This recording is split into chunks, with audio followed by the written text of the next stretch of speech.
Okusookera ddala njagala mumanye ndi muganda waffe oyo tetulina mpalana naye, tewaliiwo takkaanya wonna wakati wange naye wakati wa mugeni wakati w'ekibiina kyaffe naye. Jasi yakola ensobi ze mwena ze mwalaba ate n'atasikiriza.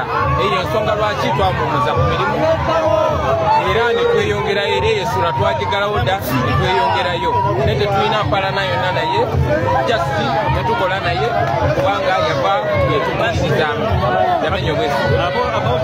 Bobi Wine finally yayogedde ku nkolagana ye ne Mathias Mpuuga oluvannyuma lw'okutuula ewamu mu Kereziya babadde bagenze okusaba olunaku lwa Palm Sunday n'okubeera nga bajaguza amazaalibwa ga Ssaabasajja Kabaka ag'emyaka 7.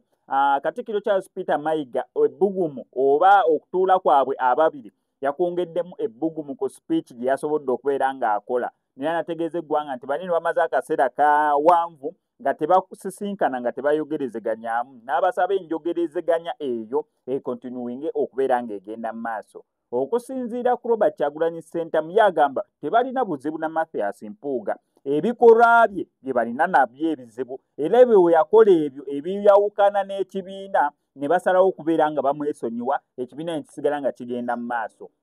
Naye ye ng'omuntu tebamulinaako buzibu. Kati laba ate omwana wagenda ddira ekifaananyi kya Churchill mutabani wa chairman Nyanzi we yali ne President Yoweri Kaguta Museveni, n'akimajinga n'ekifaananyi kya Bobi Wine ng'atudde ne Mathias Mpuuga.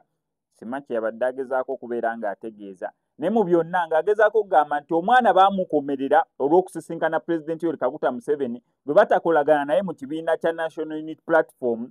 Kyokka ate Bobi Wine we yasinkanye Mathias Mpuuga of which naye tebakolagana naye mu kibiina kya National Unity Platform, ekyo kyo basobodde okubeera nga bakibikkiriza. Ne bagamba n'omwana tebaanimukomeredde nnyo to that extent okutuuka omugamba aresigninge ne mu kifo ky'obwa guild president bwe Makerere University.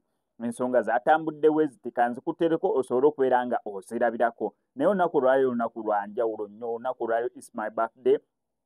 Neera nga birthday wish yange yalifuna simu ku upgradinga simu sobola okubeera nga mbaleetera content ow'enjawulo nga njagala funa iPhone. However kyaleka tekinnatuukira, naye olunaku lwaleero mobile money yange by the way kweri bulungi nnyo, enamba y'essimu yange yeeyo. Olunaku lwaleero mazaalibwa gange emyaka oba emeka?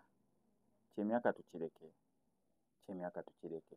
Yes, gwe nawe naye yandiyagadde okubeera nga anjagaliza amazaalibwa amalungi. Yes, keeki nsobola ogifuna ku mobile money, kasoda nsobola okafuna ku mobile money, buli kimu nsobola okifuna ku mobile money. Naye nga olwaleero CEO SMX Media olunaku lwe lw'amazaalibwa, naye nga neebaza Mukama Katonda olw'emyaka gye nsobodde okubeera nga ntuukako. Bwe bityo ebigenze mu maaso. Kabaka atugatta. Mbadde ndudde okulaba mukoddomi wange Honorable Kyagulanyi Ssentamu ng'atudde ne kojjange.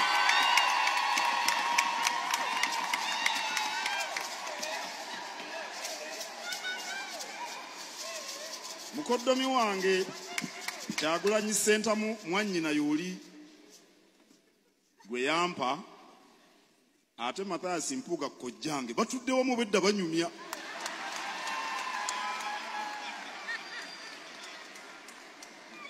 Era emboozi eyo yeeyongera obutasirika.